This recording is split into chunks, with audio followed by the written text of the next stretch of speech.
भक्ति काल की सगुन काव्यधारा के प्रसिद्ध कवि सूरदास कृष्ण भक्त कवि अपने प्रभु श्री कृष्ण की भक्ति करते हुए उनकी बाल लीलाओं का वर्णन करते हैं।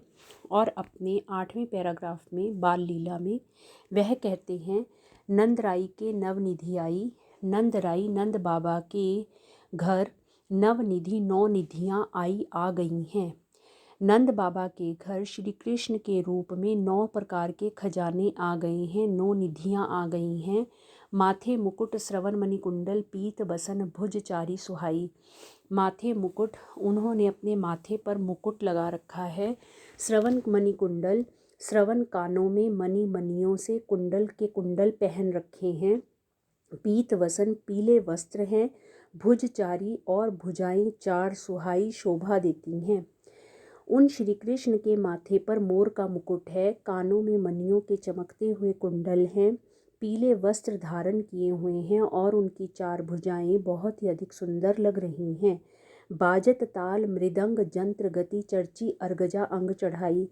बाजत ताल, बाजत बज रहे हैं, ताल ताल अनेक प्रकार के यंत्र, मृदंग जंत्र गति और अनेक प्रकार के ही यंत्र गति की आवाज़ ध्वनि। वह कहते हैं कि अनेक प्रकार के यंत्रों की ध्वनि जैसे मृदंग की ताल सुनाई दे रही है, बज रही है। चर्ची अर्गजा अंग ले चढ़ाई, चर्ची लेप किया हुआ, अर्गजा चंदन अंगों पर चढ़ाया जा रहा है और उनके सुंदर अंगों पर चंदन का लेप किया जा रहा है। कि अनेक प्रकार के बाजे बज रहे हैं, अनेक प्रकार के यंत्र बज रहे हैं और उनके अंगों पर चंदन का लेप किया जा रहा है।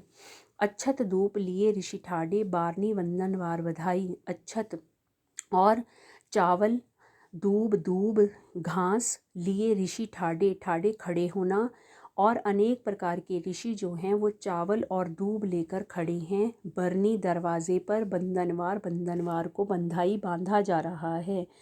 कि अनेक ऋषि शुभ शगुन कर रहे हैं और वह चावल और दूब का छिड़काव करते हुए दरवाजे पर बंधनवार को बांध रहे हैं।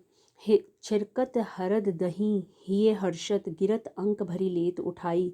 छिरकत छिड़क रहे हैं, हरद हल्दी, दही हिये मन में, हर्षत खुशी से, गिरत गिरते हुए, अंक गोद में भर लेते हैं, उठाई उठा रहे हैं। और वह मन ही मन खुश होकर हल्दी और दही का छिड़काव कर रहे हैं और श्री कृष्ण को गोद में उठाने के लिए सभी एक दूसरे पर गिर रहे हैं, अर्थात वहाँ उन्हें गोद में लेने के लिए भीड़ लगी हुई है। सूरदास सब मिलन परस्पर, दान देत नहीं नंद अघाई।